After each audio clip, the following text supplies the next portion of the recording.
શ્રી પરમાત્મને નમઃ. નિર્વાણ પ્રકરણ ઉત્તરાર્ધ. શ્રી વશિષ્ઠજી કહે, શ્રીરામ, ત્યાર પછી અબાધ ચેષ્ટાવાળી તે વિદ્યાધરીએ તે શિલાની અંદર રહેલી સૃષ્ટિમાં પ્રવેશ કર્યો. પછી હું પણ તેની સાથે સંકલ્પરૂપ બનીને ત્યાં જઈ પહોંચ્યો. તે ઉદ્ધમી અને શોભાયુક્ત નારી તે જગતના બ્રહ્મલોકમાં પહોંચી બ્રહ્માજીની સામે બેસી ગઈ અને બોલી કે, મુનિશ્રેષ્ઠ, આજ મારા પતિ છે જે મારું પાલન કરે. આમણે પૂર્વકાળમાં મારી સાથે લગ્ન કરવા માટે તેમના મનન દ્વારા મને ઉત્પન્ન કરી હતી. આ પુરાતન પુરુષ છે અને હું પણ હવે જરા અવસ્થામાં આવી પહોંચી. આમણે આજ સુધી મારી સાથે લગ્ન કર્યા નથી, તેથી હું વિરક્ત થઈ ગઈ. આમને પણ વૈરાગ્ય થઈ ગયો.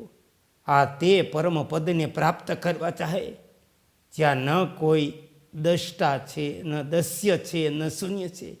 તેથી હે મુનીશ્વર, તમે મને અને આમને પણ તત્વજ્ઞાનનો ઉપદેશ આપી તે પરબ્રહ્મ પરમાત્માનો માર્ગ બતાવો, જે વૈજ્ઞાનિક પ્રલય સુધી રહેનારી તમામ સૃષ્ટિઓનું મૂળ કારણ છે.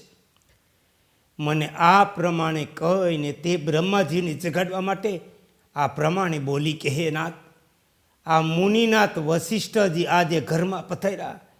આ મુનિ બીજા બ્રહ્માંડરૂપી ઘરમાં રહેનારા બ્રહ્માજીના પુત્ર છે. એ પ્રભુ, ગૃહસ્થોના આંગણે આવેલા અતિથિનું યોગ્ય પૂજા દ્વારા પૂજન કરો. સમાધિમાંથી જાગો, અધર્ય પાધ્ય આપ્યા મુનીશ્વરની પૂજા કરો. કેમ કે તમારા જેવા મહાત્માઓની પૂજાથી પ્રાપ્ત થનાર મહાન ફળ અભિષ્ટ છે. શ્રીરામ, હે શ્રીરામ, તે વિદ્યાધરીના આ પ્રમાણે કહેવાથી તે પરમ બુદ્ધિમાન બ્રહ્માજી સમાધિથી જાગી ગયા. નીતિજ્ઞએ બ્રહ્માએ ધીરેથી પોતાની આંખો ખોલી. જાણે શિશિર ઋતુ સમાપ્ત થતાં વસંત ઋતુએ પૃથ્વી પર ઉત્પન્ન થયેલા બે ફૂલોને ખીલવી દીધા. તેમના તે જુદા જુદા અંગો ધીરે ધીરે પોતાની સજગતા પ્રગટ કરવા લાગ્યા. જાણે વસંત ઋતુની નવીન કૂપણો નવા રસની અભિવ્યક્તિ કરી દેવી. ત્યાર પછી દેવતાઓ, સિદ્ધો, અપ્સરાઓના ટોળા ચારે બાજુથી એ પ્રમાણે ત્યાં આવી પહોંચ્યા. જેમ પ્રાતઃકાળે વિકસેલા કમળોથી શોભતા સરોવરમાં હંસના ટોળે ટોળા આવી ગયા. બ્રહ્માજીએ સામે ઉભેલા મને અને તે વિદ્યાધરીને જોઈને તેઓ પ્રણવપૂર્વક સ્વર સહિત સુંદર વેદવાણીની જેમ મધુર વચન બોલ્યા. તે બીજા સંસારના બ્રહ્માજીએ કહ્યું કે, મુને, તમે હાથ પર રાખેલા આંબળાની જેમ આ અસાર સંસારના સાર તત્વને જોઈ અને જાણી લીધું. તમે જ્ઞાનરૂપી અમૃત વૃષ્ટિ કરનારા મહામેઘ છો. તમારું સ્વાગત એ મળશે. આ સમયે તમે અત્યંત દૂર આવી પહોંચ્યા. ઘણા દૂરથી આવવાના કારણે તમે બહુ થાકી ગયા. આ આસન ઉપર બેસો. તેમના આ પ્રમાણે કહ્યા પછી હું બોલ્યો, હે ભગવાન, હું તમને પ્રણામ કરું. આમ કહીને હું તેમની દ્રષ્ટિના સંકેતથી બતાવેલા અને મણિમય બાજટ ઉપર બેસી ગયો. પછી તો દેવતા, ઋષિ, ગંધર્વ, મુનિ, વિદ્યાધરો મારી સ્તુતિ કરવા લાગ્યા. ત્યારબાદ પૂજા, નમસ્કાર, અન્ય સમુચિત નીતિયુક્ત વ્યવહાર કરવામાં આવ્યા. બે ઘડીમાં જ્યારે સંપૂર્ણ પ્રાણીઓ દ્વારા કરવામાં આવે પ્રણામ સમારોહ પૂરો થઈ ગયો, ત્યારે તે બ્રહ્માજીને મેં કહ્યું કે, ભૂત, વર્તમાન, ભવિષ્યના સ્વામી બ્રહ્મદેવ, આ શી વાત છે? આ સ્ત્રી મારી પાસે આવીને કહેવા લાગી કે તમે પોતાના જ્ઞાન ઉપદેશથી પ્રયત્નપૂર્વક અમને બોધની પ્રાપ્તિ કરાવો. એ દેવ, તમે તો સંપૂર્ણ પ્રાણીઓના સ્વામી અને સમસ્ત જ્ઞાનીઓમાં પારંગત છો. એ જગતપતિએ જણાવો. આ કામમૂઢા સ્ત્રી તમારા વિશે શું કહે? એ દેવ, જ્યારે તમે તેને પોતાની પત્ની બનાવવા માટે જ ઉત્પન્ન કરી, તો પછી તેને તે પદ પર પ્રતિષ્ઠિત કેમ ન કરી અને વૈરાગ્યના રસ્તે તમે કેમ લઈ ગયા? બીજા જગતના બ્રહ્માજી બોલ્યા કે મુને સાંભળો, જેવી વાત છે તેવી તમને યથાર્થ રીતે કહું. કેમ કે સત્પુરુષોની સામે બધી વાત યથાર્થ અને પૂર્ણ રૂપે કેવી જ છે. એ મુને, તે જે શાંત અજન્મા અજર અનિર્વચની પરમાત્મ સદગુરુ બ્રહ્મ છે તેને ચેતન અને ચેતત્વ કહે.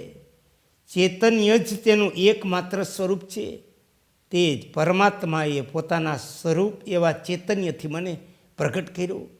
હું ચિદાકાશ રૂપ છું, હંમેશા મારા સ્વરૂપમાં સ્થિત રહું. જ્યારે સૃષ્ટિ ઉત્પન્ન થઈ યથાવત રૂપે સ્થિત થઈ જાય ત્યારે મારું વ્યવહારિક નામ સ્વયંભૂ હોય. વાસ્તવમાં ન તો હું ઉત્પન્ન થાવ, ન કાંઈ જોવું પણ હું સમસ્ત આવરણોથી મુક્ત રહીને ચેતન આકાશરૂપ થઈ ચેતન આકાશમાં સ્થિત છું. આ જે તમે મારી સામે છો, હું તમારી સામે છું. આપણી વચ્ચે આ જે વાર્તાલાપ થાય, આ તેવો જ છે એમ સમુદ્રમાં. આ તેવો જ છે જેમ સમુદ્રમાં એક તરંગની આગળ બીજી તરંગ થઈ સ્વયં સમુદ્ર તે તરંગ રૂપે અવાજ કરતો હોય.